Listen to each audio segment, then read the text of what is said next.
So, Forsaken had done it again.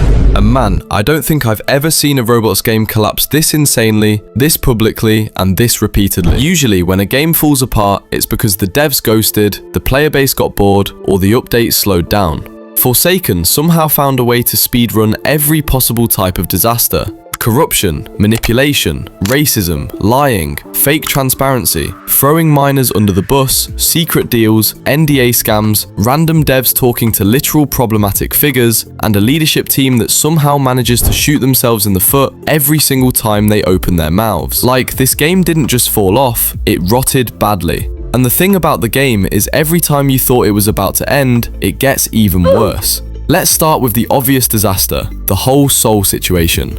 If you didn't know, Soul-Driven Law, the person behind Forsaken, basically became one of the most hated developers of all time. Anything his name attaches itself straight up becomes radioactive. For context, they were associated with an NDA thing. Despite being out of the company, he still received a solid 25% cut of the profits. This single person compiled with a bunch of manipulative behavior behind the scenes. Every single YouTuber has basically talked about it. It's literally part of Roblox commentary law now. This game is trending again, but not for the right reasons. Just yesterday, it was discovered that the former owner of Forsaken, known as Soul-Driven Love, was allegedly receiving 25% of the earnings from Forsaken on his alt account. Players weren't aware they were still funding the same person who was exposed for a lot of weird things. And even after all that, after all the warnings, after all the "we want no association with Soul" tweets from leadership, we find out Kaiser, the lead balancer, is casually chatting with Soul like they're old friends. And then, somehow, the Forsaken team has the spiritual courage to say something like, "Oh yeah, we don't really care." What do you mean you don't care? This isn't, "Oh no, he's talking to some drama YouTuber." This is literally the person whose entire reputation is filled with nasty stuff and the very person who destroyed Forsaken itself. People often say Forsaken would be the best game ever only if Soul-Driven Law was never a part of it.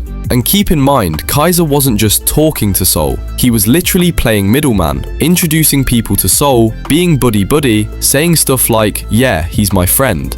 Sharky posted screenshots from a month earlier showing that Kaiser, a main Forsaken dev, contacted him as a middleman, saying Soul wanted to talk to him.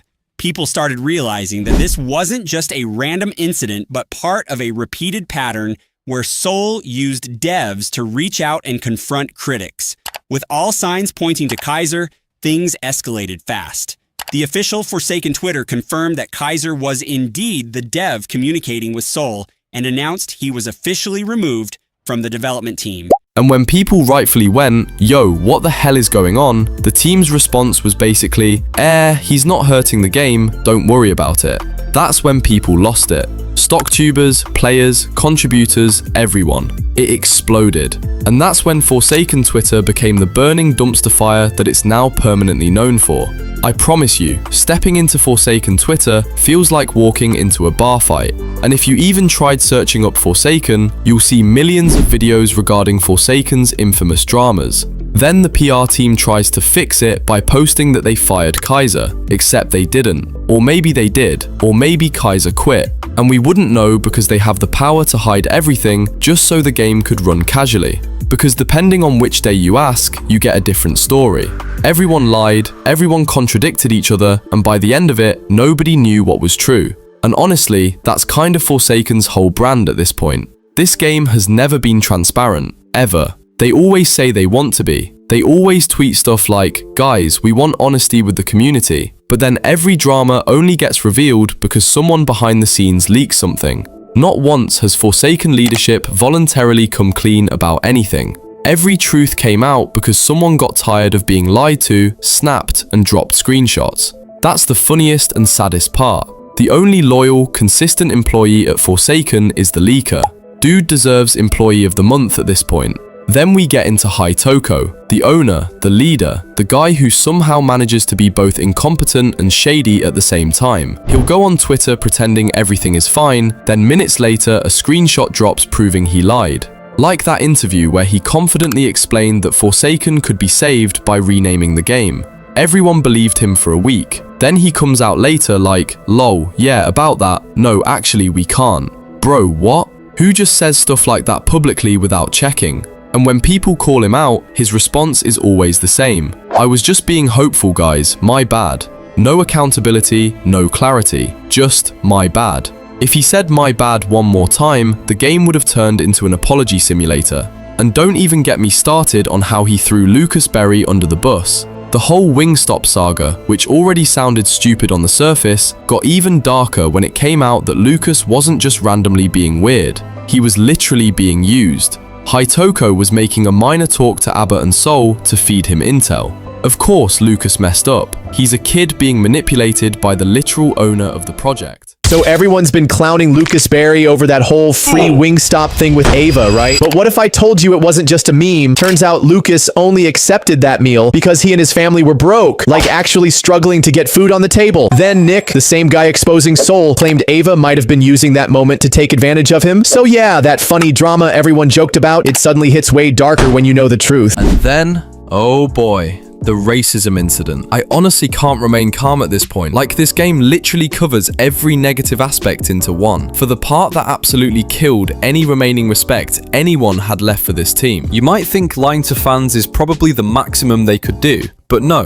Hitoko went as deep as using personal issues into the game itself. Hitoko straight up leaked his ex's phone number to the public. Imagine having an audience that big and thinking, yeah, let me just drop my ex's private info because I'm losing an argument. It's crazy because it proves exactly what everyone's been saying. He doesn't care about accountability, he just wants to win whatever narrative he's pushing. And the worst part? He framed it like he was the victim the whole time, while literally putting someone else at risk. It's manipulative, dangerous, and honestly shows how unfit he is to be running a massive Roblox game with millions of kids playing it. Famous YouTuber Guamgo even exposed Hitoko for the playing victim persona while lying to all the fans around. That same thread throws a little shade at Shrimp and myself by saying, have my toxic relationship from a year ago be dragged back up because my ex wanted to drag me down and hasn't moved on. Again, completely belittling Shrimp. He then starts shouting me out for quote-unquote working with his ex from his toxic relationship on a video for the past 2 months to try and expose me.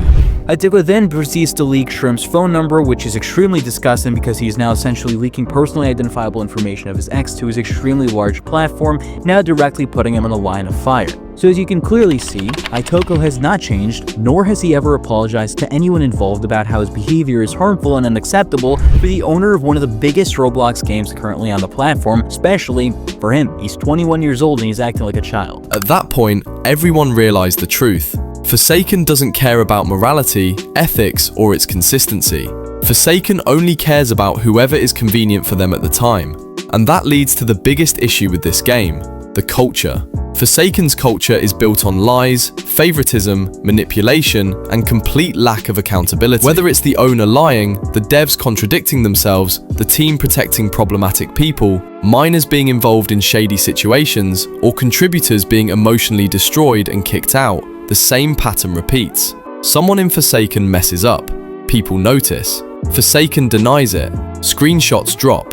Forsaken apologizes, for real this time. Then they do the exact same thing again. It's the nastiest cycle I've ever seen in a Roblox community, and it honestly tainted the entire game beyond repair. Even if they made a perfectly balanced, perfectly coded game tomorrow, nobody would trust it. In fact, people would forever remain doubtful.